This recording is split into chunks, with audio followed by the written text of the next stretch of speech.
Cookery சேனலை பார்த்து யார் வேணாலும் சமையல் பண்ணலாம். ஆனா சுவையான சமையல் பண்றது எப்படி? நான் இதயம் நல்லெண்ணெயில சமையல் பண்றேன். ஆஹா ஓஹோன்னு பாராட்டுறாங்க. நீங்களும் இதயம் நல்லெண்ணெயில சமையல் பண்ணுங்க, பாராட்ட வாங்குங்க. தினம் தோறும் வாங்குவே இதயம் காஸ்பிரைட் என்ற ஜாதி பெருமை என்ற பெயராலே தமிழில் இது வர வேண்டும் என்று நினைத்த நேரத்தில் அந்த சிறப்பாக செய்திருக்கிற நம்முடைய பாராட்டுதலுக்குரிய அருமை இந்த நூலாசிரியராக இருக்கக்கூடிய மனோஜ் மிட்டா அவர்களே, அதே போல் இந்த நூலை தமிழிலே வடிவம் ஆக்கி மொழியாக்க வேண்டும் என்று சொன்னபோது அதற்கு கருத்துக்கள் சிதைவடையாமல் என்ன கருத்தோடு எழுதியிருக்கிறாரோ அதை அப்படியே தரக்கூடிய ஆற்றல் உள்ளவர், கொள்கை பின்னணி இருக்கக்கூடியவர் நம்முடைய அருமை சகோதரர் விஜயசங்கர் அவர்கள். அவர் ஏற்கனவே அந்த கலையில் இங்கிலீஷ்லேயும் தமிழ்லையும் சரி, தமிழ்லேருந்து ஆங்கிலத்திலும் சரி, எல்லாவற்றிலுமே சிறப்பானவர். அப்படிப்பட்ட விஜயசங்கர் அவர்கள் இந்த நிகழ்ச்சிக்கு வரவேற்புரை ஆற்றிய தந்தை பெரியார் நூலக வாசகர் வட்ட தலைவர் வீரமூர்த்தி அவர்கள், அதே போல் இந்த நிகழ்ச்சியிலே கலந்து கொண்டு சிறப்பிக்கின்ற கழக பொருளாளர் குமரேசன் அவர்களே, எதிரே இருக்கக்கூடிய நண்பர்களே, இது எல்லாவற்றை விட இந்த நூலுக்கு ஒரு நல்ல ஆய்வுரையை சிறப்பாக தந்த பெருமை நம்முடைய எழுச்சி தமிழர் அவர்களுடைய நீண்ட விளக்க உரை சிறப்பாக இன்றைக்கு அமைந்திருக்கிறது. இது மூத்த சகோதரர் என்ற முறையில் நான் அவருக்கு என்றைக்கும் பாராட்டு சொல்லுவது புதிதல்ல. அவர் ஒன்றை தெளிவுபடுத்தினார். ஊடகவியலாளர்கள் என்னென்ன போடுகிறார்களோ தெரில, பெரியார் திடல் தான் எங்களுடைய தாய் கழகம்னு சொன்னார்.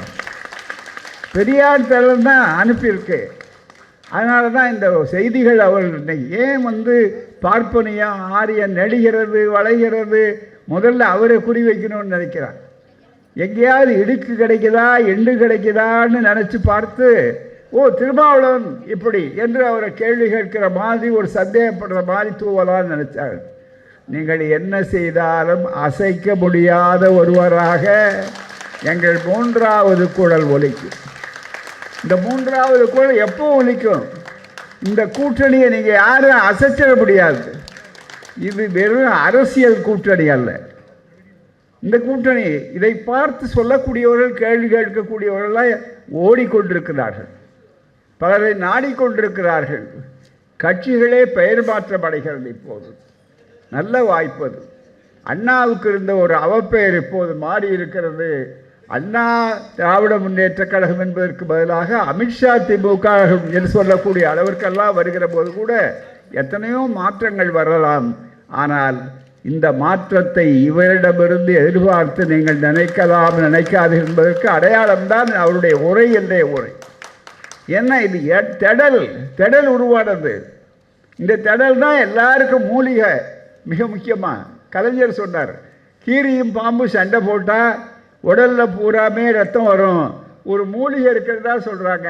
அந்த மூலிகை அப்படியே துரட்டி விட்டா அந்த ரத்தமெல்லாம் தீர்ந்துடும். ஆகவே தான் எப்போதெல்லாம் ஆரியத்தால் மூலிகை சங்கப்படுகிறார்களோ அதற்கெல்லாம் பெரியார் தேவன் தான் அடிப்படை என்பதனால தான் இன்றைக்கு அவருடைய பேச்சு கூட பார்த்த உடனே என்ன இவரும் போய் சேர்ந்துட்டாரு, இவரும் எப்பவும் பெரியார் தானான்வார். பகுத்தறிவு உள்ள எவரும், சுயமரியாதை உள்ள எவரும், தெளிவுள்ள எவரும், உறுதி உள்ள எவரும் பெரியார் தேடலிருந்து தான் புறப்பட்டிருப்பார்களே தவிர வேறும் கிடையாது. அந்த அளவுக்கு ரொம்ப அற்புதமான உரையாற்றிய எழுச்சி தமிழர்கள் சிறப்பாக பல கருத்துக்களை சொன்னார். இந்த நூல் தமிழாக்கம் செய்யப்பட்டு இன்றைக்கு பலராலும் தோழர்கள் வாங்கியிருக்கிறீர்கள். தயவு செய்து இந்த புத்தகத்தை நீங்கள் படித்தால் மட்டும் போதாது, இதை பரப்புங்கள். அதுதான் அவர்கள் சொன்னார்கள். அதை தான் நான் வழிமொழிகிறேன். எப்பவுமே அவர் முன்மொழிவார், நான் வழிமொழிவார். அதுதான் மிக முக்கியம். அல்லது நான் முன்மொழிவார், அவர் வழிமொழிவார். அப்பேற்பட்டிருக்கிற ஒரு அளவில் இந்த புத்தகத்தினுடைய கருத்துக்கள் நாடெங்கும் போய் சேர வேண்டும். இது அரசியலுக்கு அப்பாற்பட்டது. மான வாழ்வு, உரிமை வாழ்வுக்குரிய மிகப்பெரிய தத்துவங்களை நமக்கு சொல்கிறது. இது வெறும் புத்தகம் அல்ல. This is not a mere book. This is a great weapon for our armory. This is more important.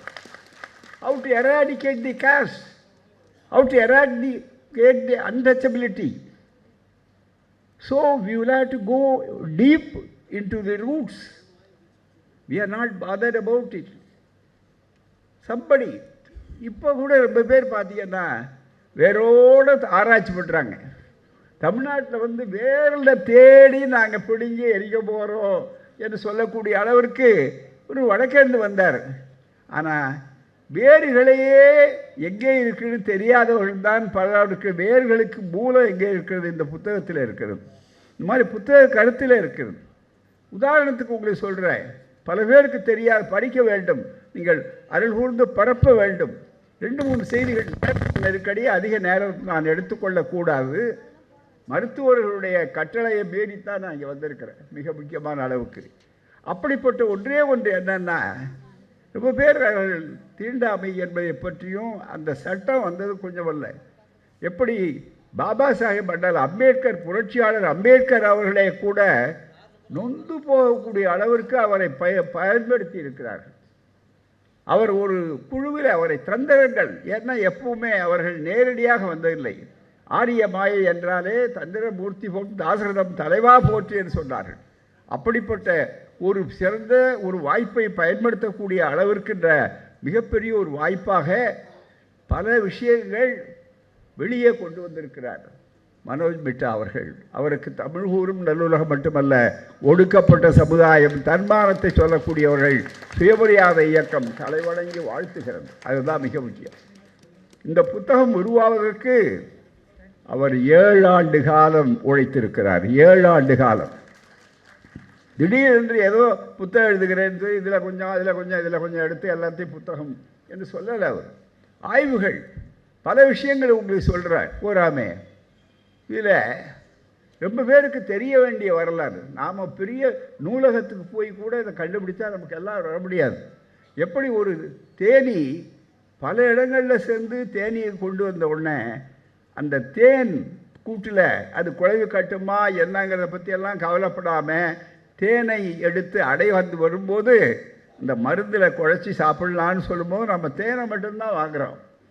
ஆனால் அதுக்காக அந்த தேனீ போட்டிருக்கிற பாடு இருக்கு பாரு, அது ரொம்ப மிக முக்கியம். தேனீக்களில் ரெண்டு அம்சம் ரொம்ப மிக முக்கியம். தேனையும் தரும், யாராவது கூட்ட கலைச்சா கொட்டவும் செய்யும். அந்த ஆற்றல் இந்த புத்தகத்திற்கு உண்டு. அதுதான் ரொம்ப மிக முக்கியமானது. அதில் ஒரு செய்தியை சொல்ல வேண்டும். பல இடங்களில் ரொம்ப சுருக்கமான விஷயம் சொல்கிற, தனியே பேசக்கூடிய அளவிற்கு அவ்வளவு செய்திகள் இருக்கின்றன. எல்லாவற்றையும் எடுத்து விளக்கி விட முடியாது. அந்த வகையில் மிக முக்கியமான ஒன்று என்னன்னால், சகோதரர் அவர்கள் படித்து சொல்லுவார். அவர்கிட்ட ரொம்ப எனக்கு ஒரு வித்தியாசமாக நான் அவர்கிட்ட பார்க்குற ஒரு பழக்கம் உண்டு. மேடைக்கு வரும்போது என்ன புத்தகம் வெளியிடுறோமோ அதை அங்கேயே படிச்சுடுவார். மற்றவங்க பேசிகிட்டு இருக்கும்போது காதை அங்கே கொடுப்பார், கண்ணை இங்கே கொடுப்பார், மூளையை வேற இடத்துல வைப்பார். அதான் 3வது குழல், வேறு ஒன்றுமே கிடையாது.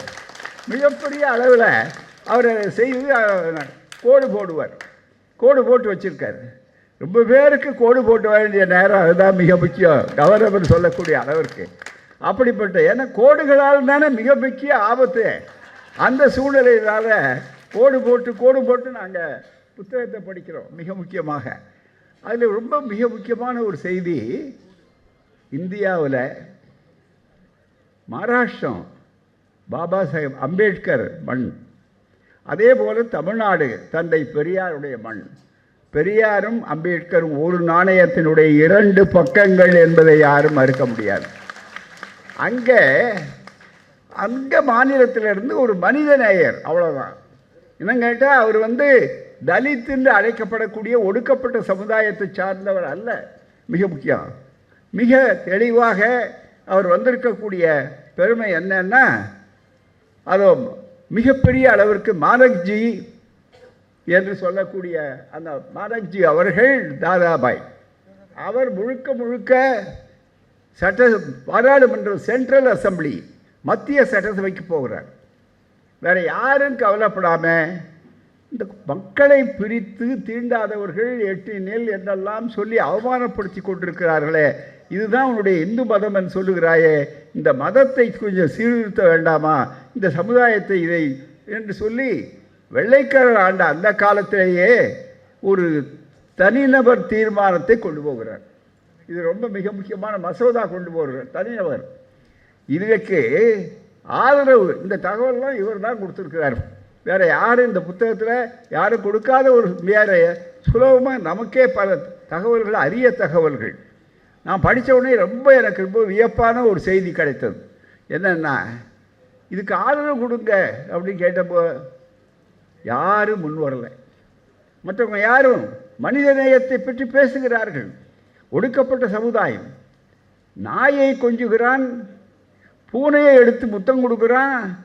ஆறறிவுபடுத்த என்னுடைய சகோதரன் எவனுடைய உழைப்பு இருக்கிறதோ அவனை போய் எட்டி நில், தள்ளி நில், நீ கிட்டே வராதே, உன்னை தொடக்கூடாது, உன்னை பார்க்கக்கூடாதுன்னு சொல்கிறான். அதுக்கு ஒரு நல்ல சொன்னார், எப்படியெல்லாம் ஏமாற்றுவாங்கிறதுக்கு அழகாக நம்ம திரும்ப அவர்கள் ஒன்று சொன்னார். என்னென்னா, இப்போ அதில் சயின்ஸ் இருக்குங்கிறான். செருப்பு போடாதேன்னா அதில் சயின்ஸ் உள்ளே போந்துருக்குங்கிறான்.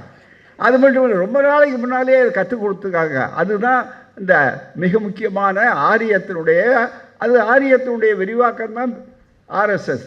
அதை பாதுகாப்பது தான், அதனுடைய உத்தரவுக்கு கீழ்ப்படியது தான் இங்கே முழுக்க முழுக்க பாஜக. இது வெறும் அரசியல் என்று பார்க்காதீர்கள். இந்தியாவில் அரசியல் போராட்டம் என்பது முகப்பு, ஆனால் உள்ளே இருக்கிறது பூரா இந்த சமுதாய இழிவை நீக்குவதா நிரந்தரப்படுத்துவதா என்பதற்குள்ள போராட்டம் தான். அந்த போராட்டத்தில் வந்து வரும்போது அதை ஆதரிப்பதற்கு அப்போது 1916 ஆதரிப்பதற்கு அங்கே யாரும் முன் வரலை. இத்தனைக்கும் பார்த்தீங்கன்னா பெரிய பெரிய தத்துவங்கள், ஞான பூமி, இங்கே எங்களுடைய ஞான பூமி என்னெல்லாம் சொல்லக்கூடிய அளவிற்கு நம்முடைய பாரம்பரியங்கள் என்னெல்லாம் சொல்லி கொண்டிருக்கிற நாட்டில் அப்போது முதல் முறையாக பானர்ஜி தாதாபாய் அவர்களுக்கு ஆதரவு கொடுத்தவர் யார் தெரியுமா? தெரிந்து கொள்ளுங்கள். திராவிட இயக்கம் என்ன செய்தது ஒடுக்கப்பட்ட மக்களுக்கு என்று சில கூலி பட்டாளங்களை விட்டு கேட்கிறான். முந்தையெல்லாம் திராவிட இயக்கத்தை சொன்னான். அந்த பட்டியலில் சரியாகவோ தப்பா என்று சொல்கிறா. திருமாவளவன் போன்ற எழுச்சி உள்ள கொள்கை உள்ள உணர்வாளர்களை அங்கேயே சில கூலி பட்டாளங்களை பிடித்து ஒரு அவதூற்றை உண்டாக்கலாமா என்று அழைப்பதைப் போல என்ன செய்தால் யாரும் வரல மிகப்பெரிய அளவுக்கு. அப்போ வைக்கம் மற்ற இடங்களில் கேரளாவில் தீயர்கள் மற்றது அவங்களை போகும்போது ஊர்னு சத்தம் கொடுத்துட்டு போகணும், எச்ச துப்பக்கூடாது கீழே. அதுக்காக என்ன பண்ணால் உடனே கழுத்தில் ஒரு குடுவை எச்சி அவர்களுக்கு ஊர்னா அதுலேயே அவங்க ஊறணும். இது எல்லாருக்கும் தெரிந்து மண்டல் கமிஷனில் இது பதிவாக இருக்கிறது. மண்டல் கமிஷன் அறிக்கையில் இது பதிவாக இருக்கிறது. உடனே என்ன சொல்கிறான், ஏட்டா இந்த மாதிரி கொடுமை அவன் மட்டும் என்ன கழுத்தை காட்டி கட்டுமான்னு கேட்டால் அது அந்த காலத்துலேயே சயின்ஸை கண்டுபிடிச்சிருக்கான் பாருங்க. சாதாரண இல்லை, நடக்கும்போது கண்ட இடத்துல எச்சி துப்பாதுன்னு சொல்கிறோம்ல, அதுக்காக தான் அந்த குழுவை அவர் கையில் விட்டு சுகாதாரம் பாதுகாக்க பெரிய அதை நீங்கள் தப்பாக புரிந்து கொண்டு சனாதனம்னு சொல்கிறீங்க. ஒரே ஒரு கேள்வியை கேட்டோம் நாங்கள் திராவிட கழகத்தில். சரி உங்கள் கருத்தையே ஏற்றுக்கிறோம், சரி எச்சை கண்ட இடத்துல துப்பக்கூடாது, அதுக்காக கழுத்தில் குடுவ மாட்டிருக்கேன். எல்லா பயனும் கழுத்துலையிலே போடணுதே, ஏன் அவனுக்கு மட்டும் போட்டால் என்ன அர்த்தம்? அவன் மட்டும்தான் சுகாதாரத்தை பாதுகாக்கணுமா? நீங்களாம் சுகாதாரத்தை பண்ண முடியாதான்? தந்தை பெரியார் அவர்கள் பழிச்சது அந்த மனிதனை கோபத்தில் கேட்கறது மாதிரி அந்த உணர்வுகள் வருகிறது. என்னங்க மலை எடுக்கிறவர்களெல்லாம் வேறு பாடிக்கு போகணுன்னு அவங்கள வேறு ஜாதி இல்லைன்னா அப்புறம் யார் மலை எடுக்க வருவான்னு கேட்டான் கொஞ்ச நாளைக்கு முன்னால். பெரியார் சொன்னார், எவன் மலத்தை விடுறானா அவனே எடுக்கட்டோம்னார். பூராமே இல்லைடா இந்த மாதிரி சொல்கிறானேன்னு என் மேலே கோவப்படுவீங்க. ஐயா சொல்கிறாரு, உங்கள் வீட்டு குழந்தை நீங்கள் உடனே போனால் மலம் போட்டால் நீங்கள் எடுக்கிறீங்கல்ல, அப்போ எடுக்கும்போது ஏன் அடுத்தவன் ஓ மலத்தை நீ எடுத்தா என்ன கேளன்னு. ஆனால் எங்களுடைய தோழர்களை இன்னும் இழிவுபடுத்தி கொண்டிருக்கிறீர்கள். அதுக்கு ஜாதி இதுக்கு ஆதரவு கொடுத்து இந்த தீண்டாமை இந்த கொடுமைகளுக்கு முதல்ல வெள்ளைக்கார அரசாங்கத்தில் ஆதரவு கொடுத்த நேரத்தில் ஒரே ஒருவர் யார் தெரியுமா? 1916 பனக்கல் அரசர். இல்லை ஒரு நண்பர் நம்முடைய இவருக்கு கூட நான் சொல்கிறேன், மொழிபெயர்ப்பாளர் நம்முடைய அருமை விஜயசங்கர் அவர்கள் ராமராய நிங்கார்னு அந்த வார்த்தையை போட்டார், அதில் இருக்கிறது. ஆனால் ராமராய நிங்கார்னா நம்ம ஆளுக்கு தெரியாது, யாரோ ஒருத்தர் இருந்தார் போட்டிருக்க, அவர் எங்கேயோ ஒரிசாவில் இருந்திருப்பாரான்னு. அதனால் அடுத்த பதிப்புலையாவது என்னுடைய அருமையான வேண்டுகோள், ராமராய லிங்கார் பிராக்கெட்டில் பனக்கல் அரசர்ன்னு சொல்லக்கூடிய பனக்கல் அரசர் நமக்கெல்லாம் தெரிந்து ஜஸ்டிஸ் கட்சிக்கு மட்டும்தான் அவர் முதல்வராக வந்தார் அப்படின்னு நினைக்கிறார்கள். ஆனால் அன்றைக்கு அவர் நாடாளுமன்ற உறுப்பினராக இருந்தார். 1912 16 வரையில் அங்கே இருக்கக்கூடிய அளவிற்கு இருந்திருக்கிறார். அவருக்கு கை கொடுத்த ஒன்று இவர்தான். பனக்கல் அரசர் திராவிட இயக்கத்தை சார்ந்தவர். அந்த இயக்கத்தினுடைய அதனால தான் பெரியார், அம்பேத்கர். அதனால தான் அதுக்கு முன்னால் இது இணைப்புகள் இருக்கின்றன. இது ஒரு அற்புதமான இந்த செய்தி. அதற்கு அடுத்து நண்பர்களே, இன்னொரு மிக முக்கியமான ஒன்று சொன்னார் மிக தெளிவாக. அடிமைத்தனத்தை உருவாக்குவதற்கு ஜாதி பிறவி பேதம். சுயமரியாதை இயக்கத்தினுடைய முதல் கொள்கை என்னென்னா பிறவி பேதம் அகற்றுதல். ஜாதி ஒழித்தல்னா பிறவி பேதம். நம்மால் ரொம்ப பேர் என்ன பண்ணுவாங்க, பிறவி பேதம்னும் போது ஜாதி ஒழிப்பு தீண்டாமை ஒழிப்பு மட்டும் நினைக்கிறா. இல்லை, பெரியார் சொன்னார் பிறவி பேதம்னா ஆண் உயர்ந்தவர் பெண் தாழ்ந்தவர் என்ற பேதத்தை காட்டுகிறாயே அதையும் சேர்த்து நீக்க வேணும்னு நினைத்தார். ஆகவே முழுக்க முழுக்க இந்த கருத்துக்களை எல்லாம் உள்ளடக்கியதுனால தான் தீண்டாமை பிறவி பேதத்துக்கு அடுத்தது ஊற்றியது திருமண முறை. இந்த சுயமரியாதை திருமண முறையை பற்றி நாம் தமிழ்நாட்டில் தெரியாத தகவல்களை அவர் சேர்த்திருக்கிறார். ரொம்ப பாராட்ட வேண்டும். மிக முக்கியமாக மனோஜ் மிட்டா அவர்கள் தேதி வாரி எழுதியிருக்கிறார். முதல்ல என்ன திருமண முறை, ஏன் இன்றைக்கி கூட ஒரு தகவல் சொல்கிறோம் என்னென்னா, ஐயா ஜஸ்டிஸ் கட்சி தோற்று போகுது 32. பெரியார் அவர்கள் ஆதரித்தார். அதுக்கு பிறகு தோற்று போச்சு. எல்லாரும் இனிமேல் அது ஜெயிக்காதுன்னு சொல்லி இந்த கட்சியை விட்டெல்லாம் ஓடினார்கள். அப்போ பெரியார் பேசினார். முதல் கூட்டம் பேசும்போது தந்தை பெரியார் சொன்னார், இந்த தோல்வியை நான் ரொம்ப வரவேற்கிறேன். இந்த தோல்வி எல்லாரும் நீங்கள் எதற்கு போடணும், இப்போ தான் இனிமேல் தான் சரியான முடிவு வரணும். ஏன்னு கேட்டால் பார்ப்பன் அல்லாதார் இயக்கம் அப்போ பேர் வச்சுக்கொண்டு நான் பிராமின் மூமெண்ட்டுன்னு சொல்லிக்கொண்டு உத்தியோகத்துக்கு மட்டும் இந்த பதவிக்கு மட்டும் நான் பிராமின் மூமெண்ட்டுன்னு சொல்லிவிட்டு வீட்டுக்கு போன உடனே அங்கே ஐயர் காலில் தானே விழறீங்க, அங்கே அவரை கூப்பிட்டு தானே சிரார்த்தம் நடத்துகிறீங்க, கோயிலுக்கு போனோடனே அங்கே தானே கும்பிடுறீங்க. மிக முக்கியமாக அங்கே அவனுக்கு அடிமை, வெளியில் வந்த உடனே எங்களுக்கு உரிமைன்னு கேட்டால் அது முரண்பாடு இல்லையா என்று மிக தெளிவாக சொன்னார். ஆகவே இந்த திருமண முறையில் எப்படியெல்லாம் கொடுமைகள் நடந்திருக்கின்றன, எப்படியெல்லாம் புரட்சிகள் வளர்ந்திருக்கின்றன என்பதை திராவிட இயக்கம் செய்வதை விட ஒரு படி மேலே போய் அருமையாக மனோஜ் மிட்டா அவர்கள் இந்த தகவலை கொண்டு வந்திருக்கிறார். மிக நன்மையை சொல்ல வேண்டும். ஒன்றே ஒன்று சொல்லியிருக்கிறார். என்ன அளவுக்கு அவர் சமஸ்கிருத கலாச்சாரம் 2 கலாச்சாரத்துக்கு போட்டியது. சாதாரண வெறும் முறை இல்லை. தயவுசெய்து ஏதோ ஒரு இந்த முறையா அந்த முறை என்று சொல்வதற்கு அல்ல. அவர்கள் ஒவ்வொன்றிலையும் குறிப்பாக இருக்காங்க. அதுக்கு ஒரு தகவல் சொல்கிற மற்றவர்கள் இந்த பல பேருக்கு தெரியாத ஒரு தகவல். ராஜகோபாலாச்சாரியாரை சொல்கிறாங்க இந்த திருமணம் செல்லாதுன்னு சொல்லிட்டார். ஒரு ஆந்திர பார்ப்பனர் சத்யநாராயண ராவ்னு, இன்னொருத்தர் தமிழ்நாட்டை சார்ந்தவர் தான் ராஜகோபாலன் ஐசிஎஸ்ன்னு பேர். அவர் இந்த 2 பேரும் சேர்ந்து தான் இந்த ஜட்ஜஸ் 2 பிராமின்ஸ் அவ்வளோதான் கொடுத்தாங்க. கொடுத்த உடனே அந்த திருமணம் இவ்வளவு விரைவாக பேசுறது காரணம் அந்த திருமணம் தான் சுயமரியாதை திருமணம் செல்லாது என்று சொல்லக்கூடிய தெய்வான ஆட்சி வருஷ சிதம்பரம் என்று சொல்லக்கூடிய அந்த வழக்கு. மிக முக்கியமாக அந்த வழக்கில் ரொம்ப சிறப்பாக என்னன்னா ஒரே ஒரு திருமண முறையை பற்றி சொல்லும்போது இங்கே ஒன்று சொன்னார்கள், இந்து வழக்கம் சம்பிரதாயப்படி நான் கன்ஃபார்மிட்டி மேரேஜஸ் என்று தான் அவர் சொன்னார் ராஜகோபாலாச்சாரியார். சுயமரியாதை திருமணம் சட்ட வடிவம்னு அவர் சொல்ல, சுயமரியாதைங்கிற வார்த்தையே பயன்படுத்தக்கூடாதுங்கிறதுக்காக தான் வந்தார். இன்னொரு ஆட்சி அது வந்த உடனே அவர் கேட்டார், வெங்கட்ராமன் சொன்னார், சட்டம் கொண்டு வரலாம், ஆனால் ஒவ்வொரு நேரத்துலையும் ஒவ்வொரு மாதிரியாக இருக்கு, அதனால் அதுக்கு விளக்கம் சொல்ல முடியாது, சுயமரியாதைக்கு விளக்கம் சொல்ல முடியாதுன்னாரு. பிறகு அண்ணா வந்தவுடனே தான் சாதித்து காட்டினார். அதன் மூலம் உரிமையை மட்டுமல்ல மானத்தையும் தந்தார். ஏனென்றால் சுயமரியாதை திருமணம் ரொம்ப எளிமையாக நடத்தக்கூடிய திருமணம் என்று சொல்லும்போது அதுக்குரிய ஒரு ஆதாரத்தை தெளிவாக எடுத்து சொல்கிறார். சட்டமன்றத்தில் எழுதுகின்றார்கள். எழுதும்போது மிக தெளிவாக ஒரு சம்பவம் நடக்கிறது. உங்களுக்கு சொல்ல வேண்டும், சுயமரியாதை திருமணம் என்றே பெயர் வைக்கிறார் பூராமே. அந்த சுயமரியாதை திருமணத்தை எதிர்க்கிறதுக்கே ஆள் இல்லை மிகப்பெரிய அளவுக்கு. காரணம் சுயமரியாதை இயக்கத்தினுடைய நூற்றாண்டு. இவர்களைப் போன்றவர்கள் இந்த இயக்கம் இளைஞர்கள் அத்தனை பேரும் மிகப்பெரிய அளவிற்கு உருவானதுனால்தான் பெண்ணடிமை நீக்கியது. அதுதான் பெண்களை உயர்த்துவது. கன்னிகாதானம் செய்விக்க பெரியவர்களால் நிச்சயித்தப்படுகிறார்.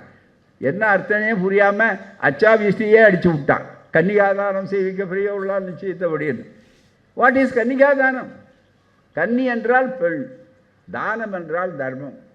தர்மம் கொடுத்துட்ட பொருளை மறுபடியும் திரும்பி கூட பார்க்கக்கூடாது, மிக முக்கியமாக.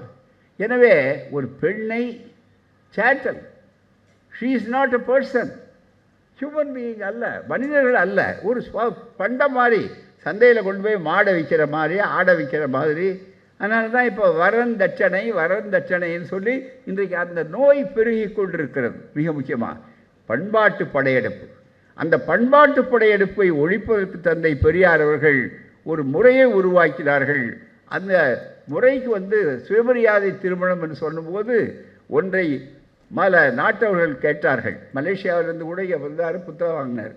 அங்கே ஒரு தோழர்கள் கேட்டாங்க பெரியார் பார்த்து, ஐயா ஒவ்வொரு நேரத்தில் தலைவர் வர்றாரு, மாலை மாற்றுறாங்க, மற்றது இருக்குது, அதுக்கு பதிலாக இன்னென்ன முறையில் நம்ம செய்யலான்னு நீங்கள் கொஞ்சம் வரையறுத்துட்டீங்கன்னா நல்லாயிருக்கும் என்று தந்தை பெரியாரை கேட்டார். கூடாதுன்னாரு. ஐயா சொன்னார், ஏன் வரையறுக்கணும்?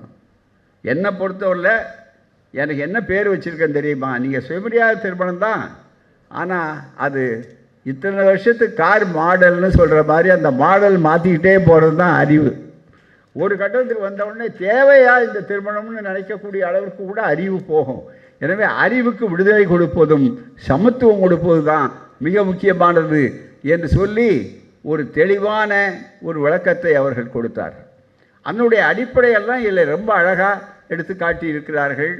எத்தனை முறை அப்போது இதில் ஒரு கருத்தை எழுதியிருக்கிறார் மிட்டா அவர்கள். என்னென்னா, இது வெறும் திருமண முறையை மட்டும் பொறுத்ததில்லை, நாத்திகம், அதே போல் சுதந்திரம், பெண்ணடிமை நீக்கம், இந்த கருத்துகள், சமத்துவம், இது அத்தனையும் உள்ளடக்கியது என்று சொல்லக்கூடிய அளவிற்கு வந்தபோது ஒரு சம்பவம் நடந்தது மட்டும் சொல்லி என்னுடைய உரையை நிறைவு செய்து அவரை பாராட்டுகிறேன்.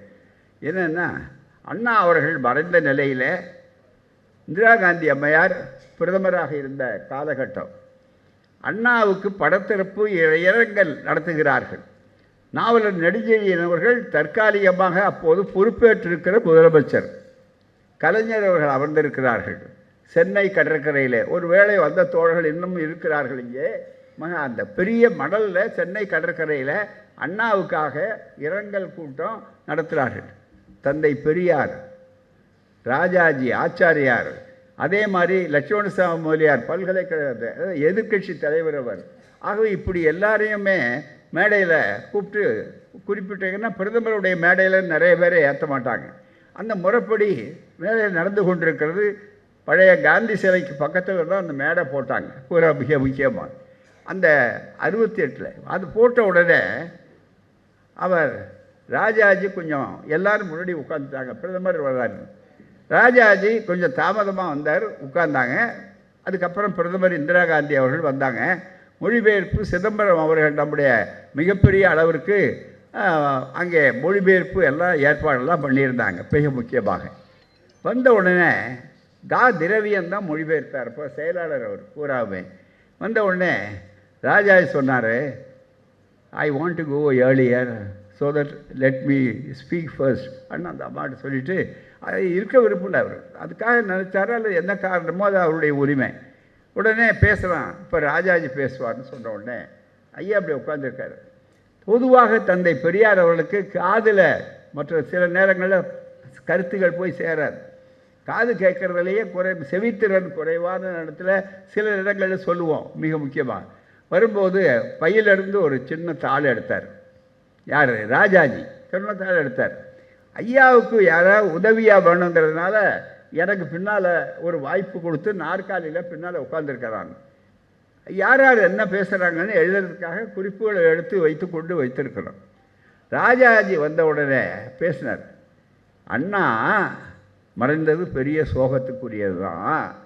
ஆனால் ஒன்று சொல்கிறேன், இந்த நேரத்தில் நான் சொல்ல விரும்புகிறேன். இளைஞனாக இருக்கும்போது ஒரு நாத்திகம் அது இதெல்லாம் பேசினார். அப்புறம் கடைசியில் அண்ணாவே மாறிட்டார். அப்படின்னு ஒரு குண்டை தூக்கி போட்டார். அது முழுக்க முழுக்க இதுதான் பார்ப்பனியத்தினுடைய தனித்தன்மை. ரொம்ப மிக மிக கவனம். ஆற்ற உடனே ரொம்ப ஆத்திரம். யாருமே பெரும்பாலும் பார்க்கல. அவங்களுக்கு ஒன்றும் பெரிய அளவுக்கு டிரான்ஸ்லேஷன் இல்லை. அது 5 நிமிஷம் பேசினார், அவ்வளோதான். உடனே நான் பார்த்தேன், என்னையா அவர் செய்கிறதுக்கு வந்து நட்டை இங்கேயே கட்டுறார், பெரியார் புல்லையிலேயே மிக முக்கியமாக இருக்குன்னு சொல்லிட்டு பின்னால் உட்காந்துருந்தேன். ஏன்னா ஐயாவுக்கு சொல்ல முடியாது. அவர் என்ன பேசினார்னு தெரிஞ்சாலுமே ஐயா கடைசியாக பேச போகிறார். அவருக்கு என்னன்னு தெரியாது.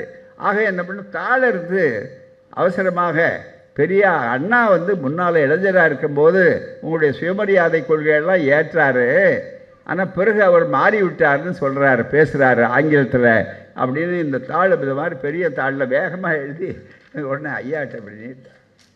அவ்வளோதான். இதை வந்தது பாருங்கள் ஐயாவுக்கு ஒரு கோபம். அதுதான் மிக முக்கியம். கையெல்லாம் அவர் எப்பவுமே அவ்வளோ ஆவேசப்பட்டதே கிடையாது. போகிறாமே அவர் பேசும்போது சொன்னார், என்னுடைய நண்பர் ராஜாஜி அவர்கள் அண்ணா அவர்கள் மாறிவிட்டாருங்கிற மாதிரி ஒரு தவறான செய்தியை சொல்லிவிட்டு புறப்பட்டார். நான் சொல்கிறேன், அண்ணா கடைசி வரையில் என் கொள்கையில் இருந்தார், கடவுள் மறுப்பில் இருந்தார், சமுதாயத்தில் இருந்தாருக்கு என்ன அடையாளம் தெரியுமா? சுயமரியாதை திருமணத்துக்கு சட்ட வடிவம் கொடுத்தாரு, அதுதான் அடையாளம். சுயமரியாதை திருமணம்னா அது நாத்திகத்தை உண்டாக்குறது, மனிதத்தன்மை உண்டாக்குறது என்று அதுக்கு பதில் சொன்னார். அந்த கருத்தை விட்டா அவர்கள் இதில் அது தெரியாமையே பதிவு பண்ணியிருக்கார். அதுதான் மிக முக்கியம். சுயமரியாதை திருமணம்னு சொன்னால் மிக முக்கியம். இன்னொரு செய்தி உங்களுக்கு சொல்லணும். இந்த சுயமரியாதை திருமணம் சட்டமன்றத்தில் நிறைவேற்றப்பட்ட பிற்பாடு 50 வருஷம் கழித்து வழக்கு மன்றத்துக்கு போகிறான். இங்கே இப்போ ஹைகோர்ட்டில் ஏன்னு கேட்டால் எமர்ஜென்சி அதெல்லாம் மாற்றணும் அப்படின்னு சொல்லக்கூடிய அளவிற்கு வந்த உடனே இப்போ நீதிபதிகள் மாறுவாங்க. அதுலேயும் ஒரு வடநாட்டிலேருந்து டெல்லியிலேருந்து வந்து உயர்ஜாதி நீதிபதியும் அதில் ஒருத்தர் இருந்தார். இன்னொரு நீதிபதி இப்போ மிகப்பெரிய அளவுக்கு கல்கத்தாவிலிருந்து ஓய்வு பெற்றார், தலைமை நீதிபதியாக இருந்து.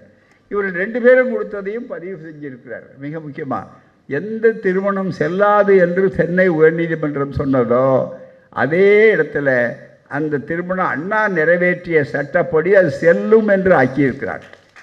எனவே நன்றாக நீங்கள் எண்ணி பார்க்கிற அந்த தகவல்களை எல்லாம் அருமையாக மனோஜ் மிட்டா அவர்கள் இதில் பதிவு செய்திருக்கிறார். எனவே இதுவரையில் நமக்கு கிடைக்காத தகவல்கள் எல்லாம் எத்தனை என்று சொல்லக்கூடிய அளவிற்கு இன்றைக்கு வாய்ப்புகள் வந்திருக்கின்றன. எனவே நாம் இந்த கருத்து ரொம்ப மிக முக்கியம். இந்த கொள்கைகள் மிக முக்கியம். இந்த கொள்கைகளை ஏன் அவர் மேலே கோபப்படுறாங்க? கடைசியாக ஒன்று சொல்லி முடிக்க விரும்புகிறேன். என்னென்னா, இந்த புத்தகத்தை நிறைய தோழர்கள் வாங்கியிருக்கீங்க. என்னுடைய கணிப்பில் இந்த புத்தகம் எவ்வளோ போட்டிருக்காங்களோ தமிழில் எதிர் விளையீடு உடனே நிறைய போயிடும், நிறைய விற்றுரும். உடனே நம்ம தோழர்கள்லாம் வாங்கிடுறாங்கன்ற கருத்தில் இல்லை, என் அனுபவத்தை ஒன்று சொல்கிறேன். சங்கராச்சாரி யாருன்னு ஒரு புத்தகம் வந்துடுது, எழுதி போட்டோம். கிட்டத்தட்ட 3000 புத்தகம் முதல்ல போட்டோம். ஒரு வாரத்துக்குள்ளேயே 3000 புத்தகம் போயிடுச்சு. என்னுடைய வந்து சொன்னார், அடுத்த பதிப்பு போடணும். என்ன அவ்வளோ ஆர்வமா?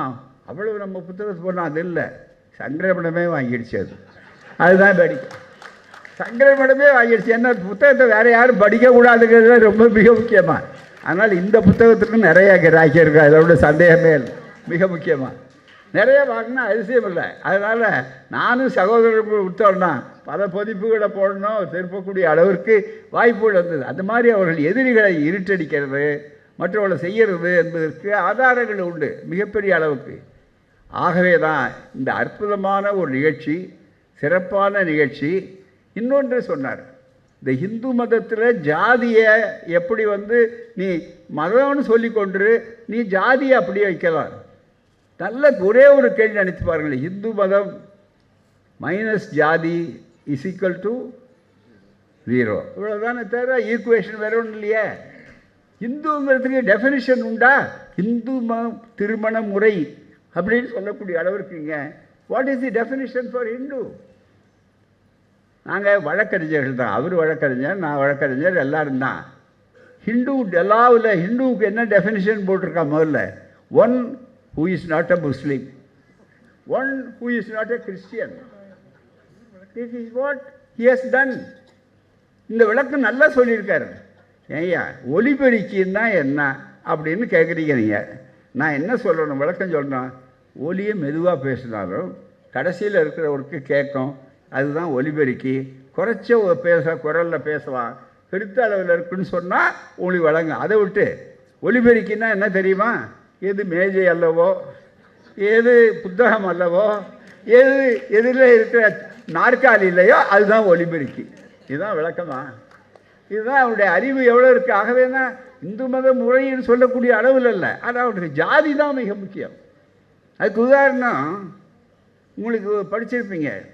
திருமல நாயக்கர் ஆட்சி காலத்தில் மதுரையில் 10,000 பள்ளிகள் இருந்தது அப்படின்னு இத்தாலியில் வந்த பேராசிரியர் பாதிரியார் இருக்காருங்களே, மிகப்பெரிய அளவிற்கு அந்த பாதிரியார் அவர்கள் குறிப்பாக அவர் எழுதியிருக்கிறார். அந்த பாதிரியார் அவங்க மதம் மாறணும்னு நினச்சாங்க. மதம் மாறணும்னு நினச்ச உடனே டி நொபுலி, ராபர்ட் டி நொபுலி அவர் பேர். மதம் மாறினோடனே அவர் தான் முதல்ல நீங்கள் எந்த ஜாதியில் வேணாலும் இருந்துங்க, எங்கள் மதத்துக்கு மட்டும் வாங்கன்னு சொன்னார். ஜாதியை அழிக்கக்கூடாத அளவுக்கு. இன்னமும் என்ன சொல்கிறாங்க, இன்னமும் ஒடுக்கப்பட்டவர்களுக்கும் வேறு ஜாதி ஒரு கோடு போட்டு இன்னமும் அங்கே மயான பூமி இருக்குது பாருங்கள், அடக்கம், கிரேவ் யார்டு, கல்லறைக்கு போய் போராடி கொண்டிருக்கிறார். இந்த ஜாதியினுடைய தத்துவமே ஒன்று சேர விடாதே, அதுதான் மிக முக்கியம். தனித்தனி ஆக்கை என்று சொல்லக்கூடிய அந்த வாய்ப்பு. அதனால தான் இன்றைக்கி கூட ஒரு ஆச்சரியம் உங்களுக்கு சொல்கிறேன், அதோடு முடிக்கணும். 2 பிரபலமான நாளேடுகள் இன்றைக்கி அதிகமாக போகிற நாளேடுகள் வச்சுங்க. நாளேடுகளில் ஒரு பெரிய கட்டுரை வந்திருக்கு. என்ன கட்டுரைன்னு சொன்னால், பிரதமர் மோடி கட்டுரை எழுதியிருக்காரு. எத்தனை பேர் பார்த்தீங்கன்னு தெரியல நீங்கள், ஏன்னா பிரதமர் மோடி கட்டுரை எழுதியிருக்கிறார். என்னன்னா, அவர் ஆர்எஸ்எஸ்னுடைய தலைவர் மோகன் பகத்தினுடைய சிறப்பு இயல்புகள், அவருடைய பெருமைகள் எல்லாம் பார்த்தீங்கன்னா ஒரே கட்டுரை 2 பத்திரிகை 2 வெவ்வேறுபட்ட வந்திருக்குது. அதில் ஆர்எஸ்எஸ்காரர் எவ்வளவு நல்லவர், எவ்வளவு தெளிவானவர் அப்படின்னு சொல்லணும்னா, அந்த தலைவர் மோகன் பகத் அவர்களே இவ்வளோ நாளாக பொழுந்திருக்கிறார். இவ்வளவு நாளாக அவருடைய பிறந்த நாளுக்கெல்லாம் பாராட்டு அவர் சொன்னதே இல்லை. ரொம்ப நாளைக்கு பிறகு தான் நாக்பூர் பக்கமே போயிருக்காரு, இப்போ தான் முதல்ல போயிருக்கிறார். அதில் எழுதுகிறார், மிக முக்கியமாக சாதாரணம் அல்ல, அவர் மதங்களை கூட வேறுபடுத்தியதில்லை. ரொம்ப ஆர்எஸ்எஸ்ங்கிறது எல்லாரையும் அணைச்சி போகிறது, அது சேவை செய்யக்கூடிய அமைப்பு. அதில் அதை ஒன்று இந்து என்று எல்லோரும் இந்திய நாட்டில் யார் யார் வாழ்கிறாங்களோ அவங்களெலாம் இந்துக்கள் தான் போகிறாங்க.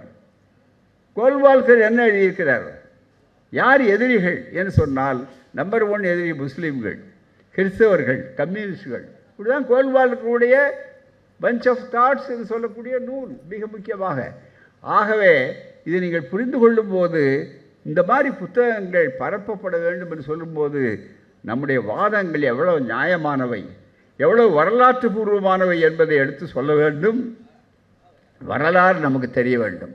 படித்த இளைஞர்கள் தங்களோடு நிறுத்தி கொள்ளாதீர்கள்.